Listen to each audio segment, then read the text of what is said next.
Ricardo, tenho uma dúvida aqui, pô. Fala. Não, eu queria ser teólogo da prosperidade, pô. Como é que eu faço? Primeira coisa, você pode trancar o seminário, porque não precisa ter conhecimento para pregar esse tipo de besteira, entendeu? Segundo, abre a birosquinha da fé.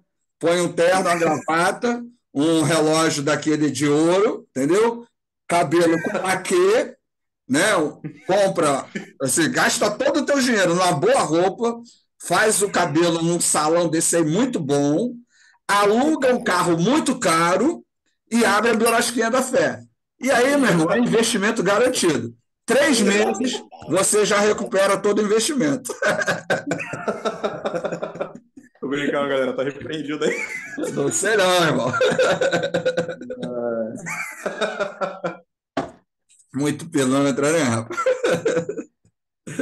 Alguma pergunta relevante? Não, né? Então tá. Lamentável. Vamos lá, gente. Contexto de Esdras, Neemias e Crônicas, né? Você tem o cantor Alguém quer cristão. falar? Fala, Rosana. Se o senhor tá com o livreto aí do cantor cristão, é o Não, crente desse, ah. porque vai ser o único crente desse grupo. Misericórdia.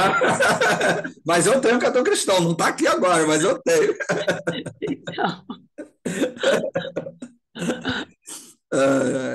Vamos lá. É, O contexto de Esdras, Neemias e Crônicas. Né? Para o estudo do contexto dos livros de Esdras, Neemias, primeira e segunda Crônicas, Finkelstein aborda alguns textos considerados centrais nestes livros, particularmente aqueles que se caracterizam pelo seu conteúdo geográfico. Por exemplo, Neemias 3, que trata da reconstrução da muralha de Jerusalém e menciona vários grupos de diferentes locais que participaram da construção ou se opuseram a ela. Primeiro, Finkelstein é categórico em afirmar que não existe muralha do período persa. A muralha que alguns afirmam ser do período persa não é arqueologia séria. Tal muralha é seguramente a do período Asmoneu, que praticamente segue a mesma linha da muralha destruída pelos babilônios em 587 a.C. A menção ao número de portões e de torres da muralha, citado no texto, é o mesmo da muralha asmoneia. Outra questão é a referência aos locais, como Bet-Sur, Gabaon ou Gibeon, que o texto faz. Segundo Finkelstein, esses locais não tinham assentamento no período persa e helenista, antigo e primitivo. Talvez tivessem um pequeno assentamento, mas sem importância. Portanto, para Finkelstein, a realidade descrita em Neemias 3 não corresponde de nenhum modo ao período persa, mas ao período asmoneu. Isso, gente, é o que a gente está vendo lá em metodologia exegética sobre a ideia do anacronismo, certo? Eu tenho a distância entre o fato e o texto. O fato está aqui, o texto está aqui. Então, aconteceu alguma coisa. Mas quem escreveu, escreve num outro momento, numa outra hora. E vai falar a partir daquele conhecimento que ele tem.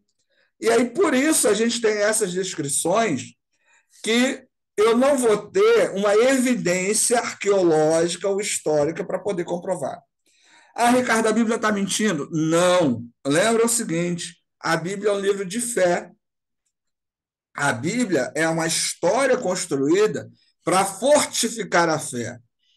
E o conceito que eu e você temos de história não é o conceito que esses escritores antigos tinham, né? De que, olha, um fato histórico. Até hoje, nós não temos um conceito de história definido. Pensa bem, a gente teve a pandemia aí, teve não, né? Quer dizer, a pandemia acabou, né? Agora, recentemente, mas a gente teve aí 2 anos de pandemia.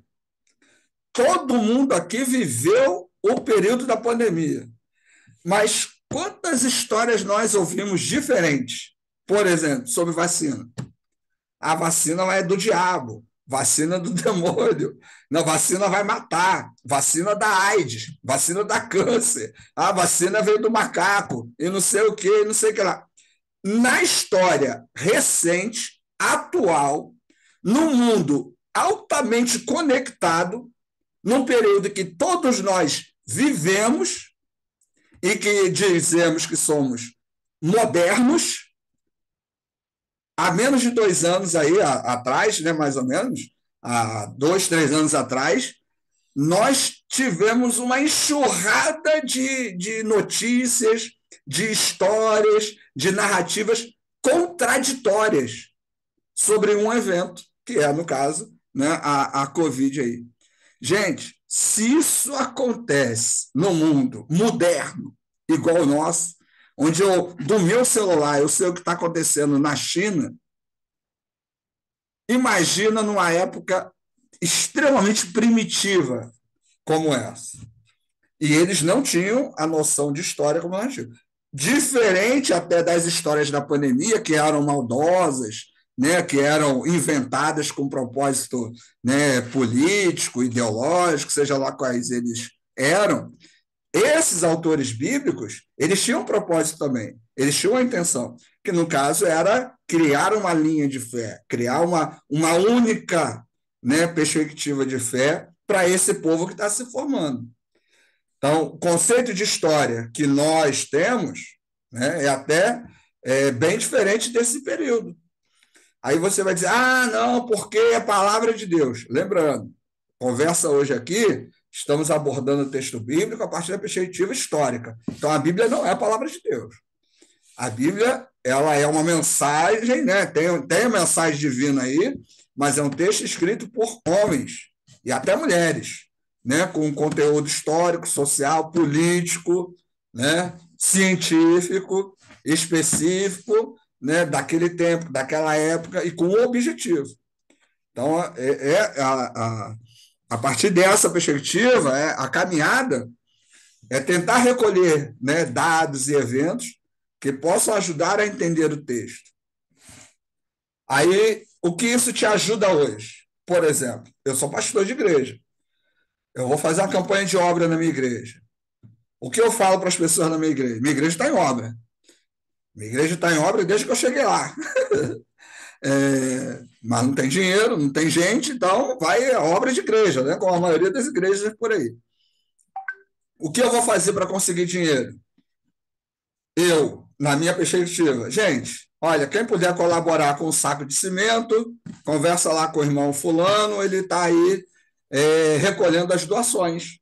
Ó, quem puder ir ajudar na cantina, a gente faz cantina lá, né, uma vez por mês lá. Então, ó, R$ 5, um salgado, um refrigerante, isso vai para a obra da igreja. Ó, vamos fazer um mutirão sábado, né? E quem puder vir, vem, porque vamos aí levantar a parede, vamos pintar o muro, vamos capinar o terreno e tal. Eu não vou usar, Ricardo Luiz, não vou usar o texto de Neemias. Irmãos, que assim como Neemias levantou a muralha para proteger, né, Jerusalém, e estava ali protegendo a casa de Deus, nós também temos que construir a igreja e dar dinheiro para valorizar a casa do Senhor, porque é onde Deus mora, porque Deus está aqui, você tem que valorizar a casa de Deus. Eu nunca vou fazer isso. Ricardo, mas assim as pessoas não vão contribuir. Que não contribuam. Que não contribuam. Que contribuam porque querem, não porque estão sendo enganados ou manipulados. Ricardo, mas eu acredito que dá para usar esse texto assim, eu uso, eu falo, e Deus abençoa e tal. Aí é uma outra perspectiva, é uma outra abordagem. Então, cada abordagem, né, cada maneira de ler a Bíblia, ela vai dar um resultado.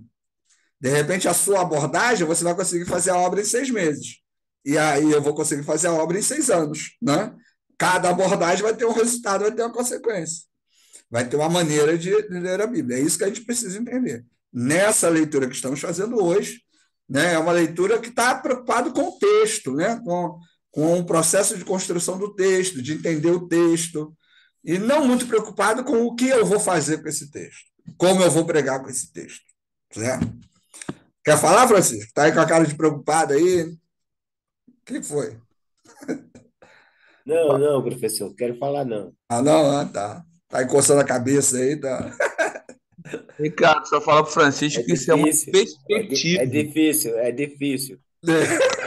Eu acho que o Francisco está falando de obra na igreja dele, agora está aí meio. Agora não sabe mais o que falar, né, Carlos? Agora ele tá aí. Isso aí é uma perspectiva, Francisco. Pode ir na linha dogmática aí, fundamentalista, entendeu? Pode continuar, que Deus vai pesar a mão em você no fogo eterno. Quem acredita nisso? Estou com Cris, ô Ricardo. Cadê o Cris aí? Ele está formulando a outra pergunta besta. Daqui a pouco ele vem com as ideias dele aí. Não, eu tô sempre aqui. Eu só tô à espreita, só esperando.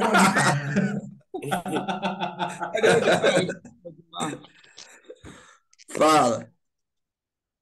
Não, eu tô falando. Francisco fica preocupado. Fica não, meu irmão. Fica Fica tranquilo. não, fica não. É a perspectiva do nosso querido e amado professor Ricardo. Ele é quase um homem de muita fé. Vamos embora. Vamos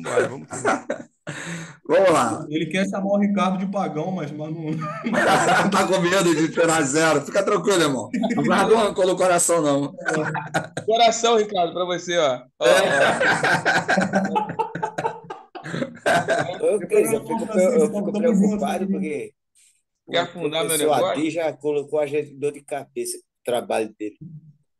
Quem, eu? O professor Adi. Rapaz, você está na minha aula pensando no Adi, isso que é errado, tá vendo? Isso que é heresia. Está na minha aula pensando na aula dos outros, meu irmão. Olha aí, isso é um problema, entendeu? Vamos lá. Outro problema é a menção aos inimigos de Neemias. Todo mundo gosta, né, dos inimigos de Neemias. Finkelstein pergunta: por que a pequena comunidade nascente de Jerusalém conflitaria com Samaria, que fica longe no norte, com Amon, que fica do outro lado do Jordão, com Azote ou Asdod, que fica junto ao mar Mediterrâneo, e com os árabes no sul, todos povos tão distantes de Jerusalém? Para ele, estas são as direções das conquistas asmoneias do segundo século a.C., com João Hircano, norte, leste, oeste e sul. Neste mesmo plano se encontra a lista dos repatriados. Os locais mencionados nesses textos, nos quais os repatriados foram assentados, não revelam presença humana nos períodos persa e helenista, antigo e primitivo. Revelam presença humana nos períodos da Idade de Ferro II e helenista tardio, mas não nos períodos persa, helenista, antigo e primitivo. Talvez em alguns locais possa ter havido atividade fraca, mas na maioria não houve nenhuma. Ademais, a lista das localidades mencionadas abrange um território muito amplo, de Hebrom a Siquém, de Cefalá até Transjordânia.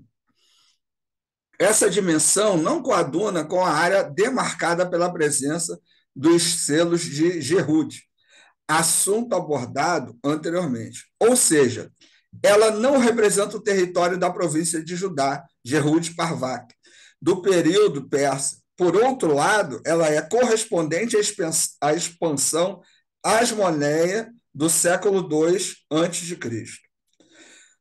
O interessante é que na lista das cidades conquistadas por Roboão, apresentada pelo cronista, há um acréscimo em relação à Primeira Reis, onde ele se inspirou. Curiosamente, este acréscimo são as cidades fortificadas, conquistadas pelos asmoneus. Ricardo, e daí? O que essa informação me ajuda? Nada. Estou falando.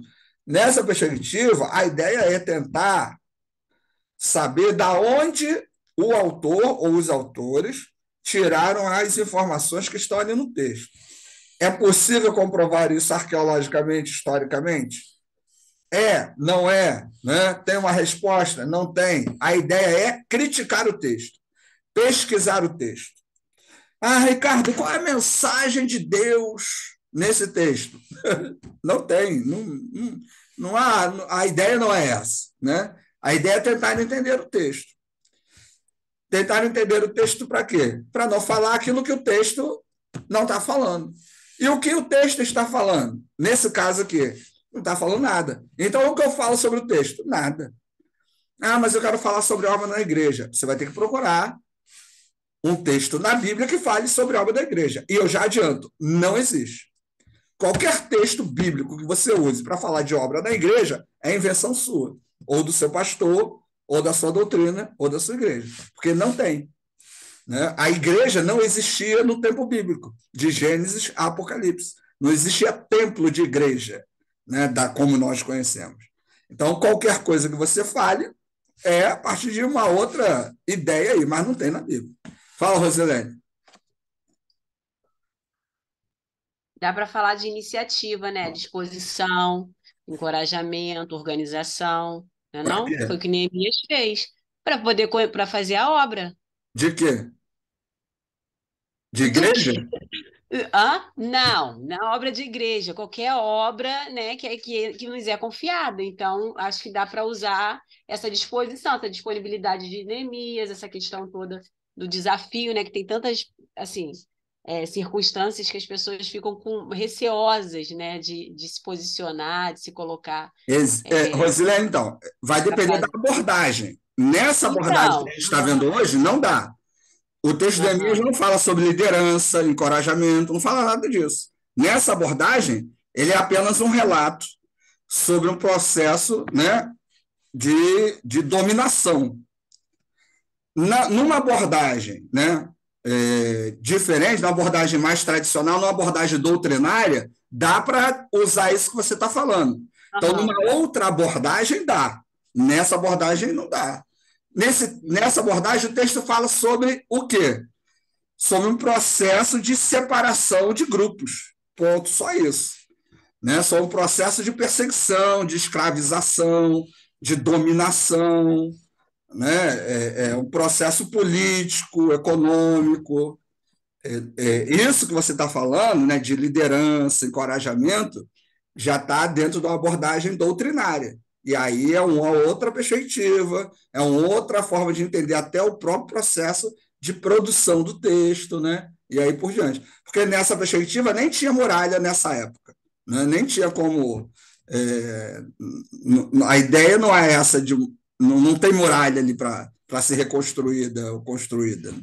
Esse evento não tem indícios, né, de sua existência, nessa perspectiva. Entendeu? entendi. Mais alguma pergunta? Ô, professor, Sim. Tá com dor de essa cabeça, Francisco? palavra da Rosilene aí, tá ouvindo? Tô vendo. Essa palavra aí da irmã, Ah, ela falou de encorajamento, mas houve uma motivação no texto de Neemias. Essa mesma então, por exemplo, abordagem que o senhor fala, na ele abordagem diz, doutrinária, eu posso fazer isso. Eu diria o seguinte para vocês. Se você, a Rosilene, vira para mim e fala assim, Ricardo, mas eu quero falar sobre liderança e encorajamento. Qual texto eu posso usar na Bíblia? Vai para o Novo Testamento. Vai para os textos sobre dons, Romanos, vai para as listas, né, lá em Filipenses, vai para os dons do Espírito lá em Gálatas, né? Então, se eu quero falar sobre a ação do indivíduo na igreja, a sua motivação, eu vou falar de dons, eu vou falar sobre, né, o Novo Testamento. Eu usaria isso. Na minha igreja, quando eu quero encorajar as pessoas, quando eu quero motivar, eu vou falar sobre dons. Por quê? Porque no Novo Testamento, os textos do Novo Testamento que falam sobre dons são justamente os textos que dizem o seguinte: apesar de toda a dificuldade que nós temos no trabalho na igreja, e lá eles falam sobre igreja, né? Nós somos capacitados por Deus para edificar essa igreja. Então, o dom de oração, de misericórdia, de liderança, de ensino, o dom de pastorear, que é o dom de cuidar do outro, tudo isso é dado por Deus aos membros da igreja para que edifiquem uns aos outros. Então, se eu quiser falar sobre encorajamento, liderança, né, sobre motivação, eu vou para o Novo Testamento. Porque lá eu estou falando sobre igreja, lá eu estou falando sobre a ação do Espírito Santo. Neemias não tem nada a ver com igreja, com liderança cristã, com motivação para o trabalho da igreja. Neemias é um texto judaico, que não tem nada a ver com o nosso contexto doutrinário. Eu, Ricardo Luiz, eu faria essa separação. Eu acho que esse tipo de estudo nos ajuda a usar cada texto dentro do seu contexto. Então, se eu quero falar para a igreja, eu vou usar o Novo Testamento. Se eu quero falar sobre doutrina para a igreja, eu vou usar o Novo Testamento. E entendendo as relações com o Antigo, eu vou usar o Novo Testamento. Entendeu, Francisco? Eu faria isso. Entendeu. Entendi, sim. Legal. Você não precisa concordar, mas tudo bem. Fala, Carlos, depois do Cristiano. Tá bom, entendi. Tá certo. Gostei. Depois o Cristiano fala. Fala, Carlos. Então, na verdade, eu entendi o que o professor falou e o que o Francisco colocou. Na verdade, independente do contexto histórico crítico, dogmático, enfim, eu acho que o que ele quis dizer é que Neemias pode ser usado como uma referência, não como uma referência de mensagem e pregar sobre, né, por exemplo, igual você falou, encorajamento para uma obra, encorajamento para a liderança, não deixa de ser uma referência como um texto, né? E uma coisa que eu vou falar contigo, você é pastor de igreja, Isso. né?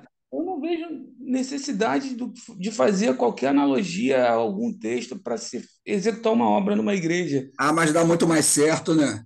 É muito melhor usar a Bíblia. As pessoas se engajam mais, entendeu? Quando você manipula o texto e a devoção das pessoas, o engajamento é muito maior. Quando você vira para a pessoa e fala assim, ó, olha, gente, a gente está precisando de dinheiro para pagar a conta de luz. O pessoal, pagar a conta de luz, que absurdo, que não sei o quê, não sei o que lá. Agora, gente, estamos precisando de dinheiro para investir no reino. A obra de Deus está precisando de você. Deus precisa da sua contribuição. Então as pessoas se sentem muito mais motivadas, né? Mas esse cara que Lamentavelmente, entendeu? Esse cara que torce é o cara que quando chega na igreja pede para ligar o ar, que não quer ajudar a pagar a luz. Entendeu? É o que acontece. Um senso de responsabilidade e de hombridade. Não precisa pegar e fazer. Então, o ideal seria esse, né? Consciência de grupo, né? Pertencimento da igreja, entender que a igreja não é do pastor, que ela é a igreja, ela é importante para aquele grupo. Mas é muito difícil. Está contribuindo para a comunidade.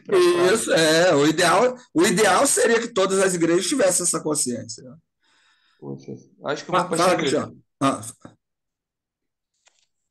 Eu queria pegar esses dois ganchos aí, de Ricardo, Carlos e Francisco também, porque assim, eu concordo aí com o Carlos aí, porque assim, realmente, até a nossa realidade de igreja, eu vejo assim, eu sou técnico de eu sou técnico de som na igreja, tá entendendo? Então, assim, tudo que dá errado lá, entendeu? Deu microfonia no microfone do pastor, né? Então a gente se move lá, tá entendendo? Isso aí. E assim, não, assim, eu acho engraçado que na hora de fazer campanha, realmente, assim, às vezes dá um probleminha aqui, um probleminha ali. Assim, lá na igreja, graças a Deus, eu tenho um bom testemunho de dar isso, porque lá o pessoal é bem tranquilo assim, em relação a isso. Mas eu sei, assim, né, que de vez em quando dá uns PTs aí na galera aí. Mas eu queria pegar também o gancho do Francisco, também, Ricardo, né, em relação à questão do texto do Antigo Testamento. Porque, assim, nesse caso, eu gostaria, tipo assim, de ouvir exemplos de que tipo de temática a gente pode trabalhar, né, em mensagens, no caso, dentro do texto do Antigo Testamento. Porque, assim, isso aí que foi colocado, eu acho interessante mesmo. A gente tem que separar a realidade de sinagoga, a realidade de igreja, né, por assim dizer, né, o Antigo e o Novo Testamento, a gente trabalhar nesse ponto. Mas, no caso, assim, se eu querendo elaborar uma mensagem no Antigo Testamento, quais são os temas, assim, que a gente pode abordar, né, nessa Cara, o problema é justamente esse. Você pode trabalhar muitos temas, mas, por exemplo, santidade. Quero trabalhar a santidade no Antigo Testamento. A santidade no Antigo é diferente do Novo. Porque, por exemplo, no Antigo Testamento, o cara tinha mais de uma esposa. No Novo Testamento já não tem. Então, o que é santidade no Antigo pode não ser santidade no Novo. A moral do Antigo Testamento não é a mesma moral do Novo Testamento. Então, dependendo do tema, nós, como cristãos, principalmente questões doutrinárias, na minha perspectiva, eu tenho que usar o Novo Testamento. Então, por que eu tenho que estudar o Antigo? Para entender a relação que o Novo faz do texto. Eu já falei isso em outras aulas. Quando o Novo Testamento fala de sacrifício e de culto, ele está falando que agora o sacrifício sou eu. A oferta agradável a Deus sou eu. Não é o meu dinheiro. Não é o novilho que eu entrego. Não é o cereal que eu levo. Mas é a minha pessoa. É a minha pessoa mudada, regenerada por Jesus Cristo. É o meu comportamento ético e moral validado pela obediência aos valores do reino de Deus. Então, eu sou o sacrifício vivo. Então, o que Paulo vai falar sobre sacrifício, ele tira a figura do antigo, mas ele dá um outro significado para isso. Então, na minha perspectiva, dependendo do tema, eu não vou ter como usar o Antigo Testamento. Eu quero falar sobre Deus. Poxa, o Deus do Antigo, ele é um só. Ele não é Deus Pai, Deus Filho, Deus Espírito Santo.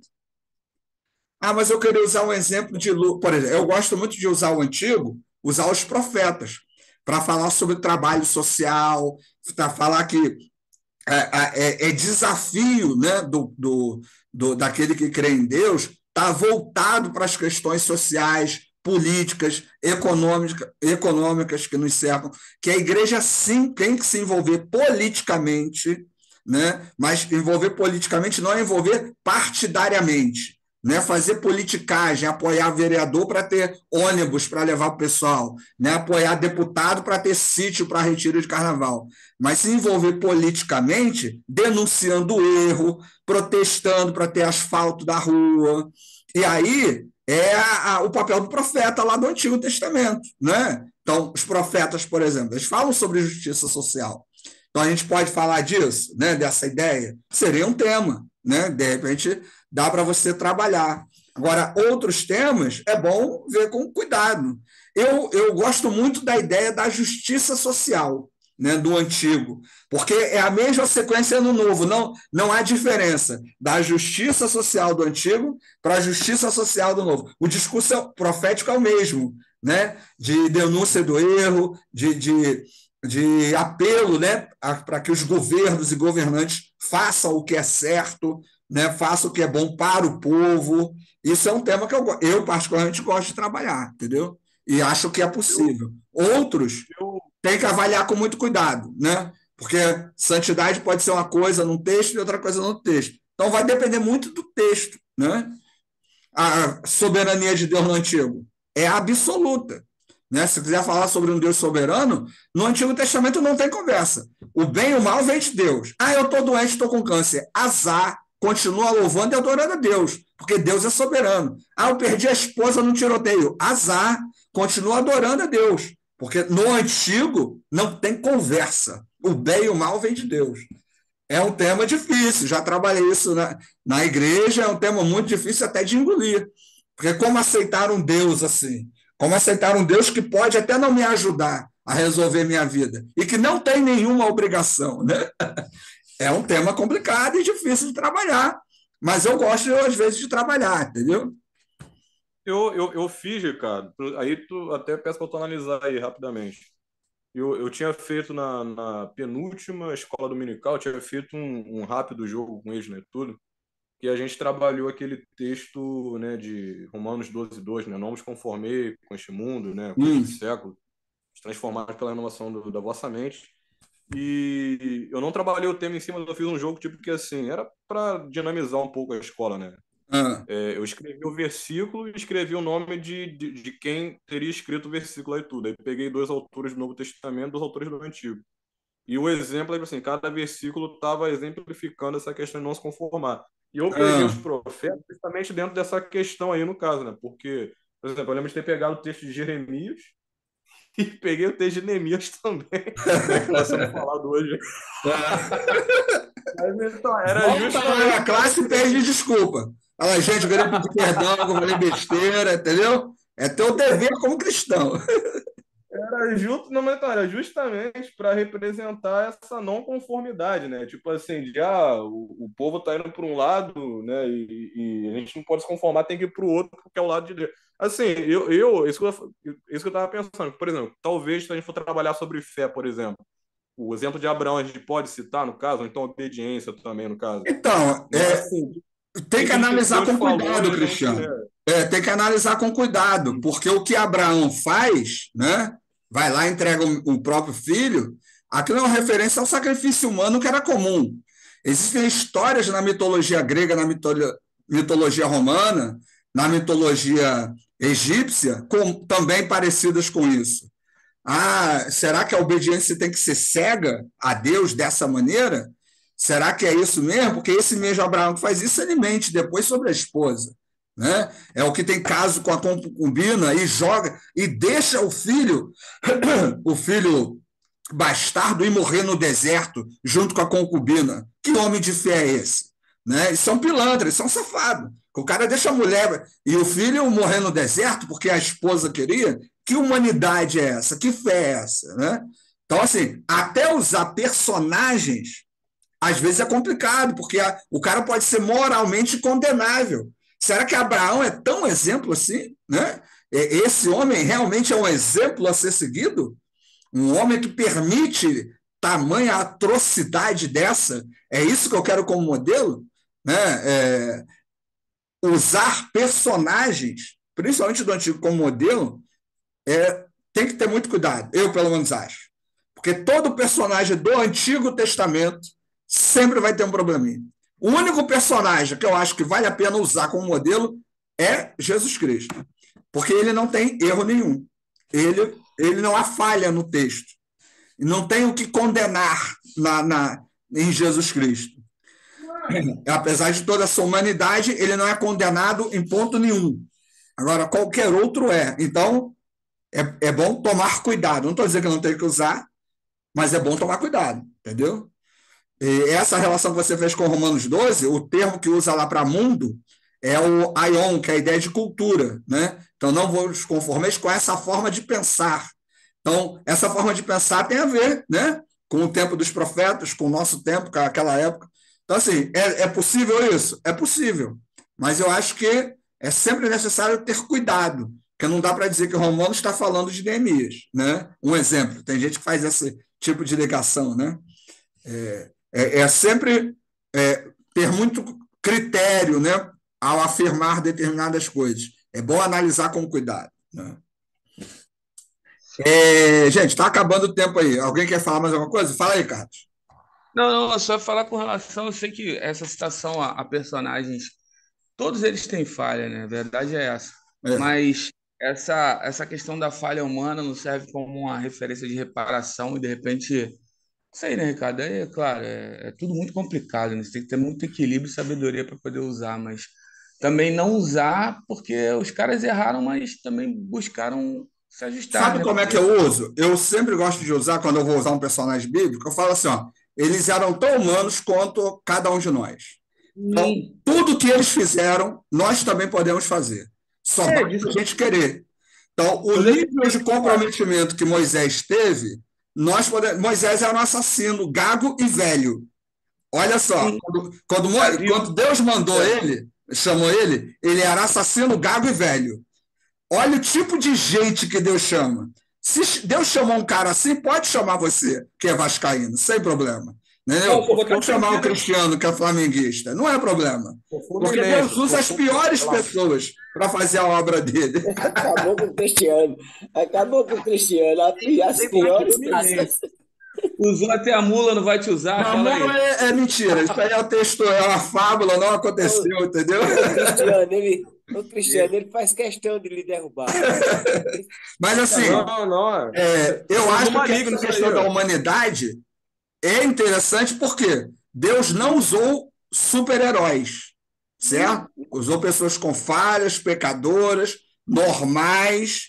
O problema é quando você quer divinizar essas pessoas.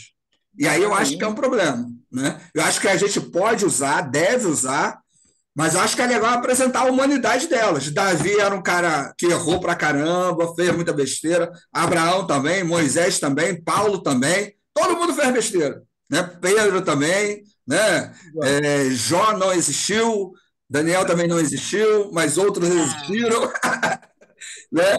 outros que existiram fizeram besteira, e aí usar esses dois lados. Eu acho que isso é legal. Quando a gente estuda o texto bíblico, é estudar esses personagens, né, a maneira que o texto apresenta, dentro dessa humanidade. O caso de Elias, cara, é muito legal, Elias. Elias faz o que faz e entra em depressão, né? O cara é deposto do cargo porque estava em depressão, né? Como é comum isso? Spurgeon conta na biografia dele que ele pregava para 4.000 pessoas, 5.000 pessoas, 1.000, 2.000 se convertiam, ele ficava trancado no quarto até quarta-feira. Ele era depressivo. Né? E quanta gente, quando faz algo de grande sucesso, o cara entra em depressão depois. Né? Olha que humano isso. Né? Aconteceu com Elias, aconteceu com Spurgeon, e acontece com cada um de nós. Então, a depressão é demônio. Não, não é do humano. O humano tem isso. Isso é característica do humano. O humano peca, erra, mas pode se arrepender, pode mudar, pode melhorar. Né? Eu acho que é legal trabalhar essas nuances, né? Sem divinizar as Lutero entrou em embate com Deus, né? Hã? Lutero teve um embate com Deus lá, questionou, foi. Lutero era assassino, mandou matar os anabatistas. Pô, olha essa loucura. Lutero conversava com o diabo do lado da cama dele, esquizofrênico. Ah, que loucura.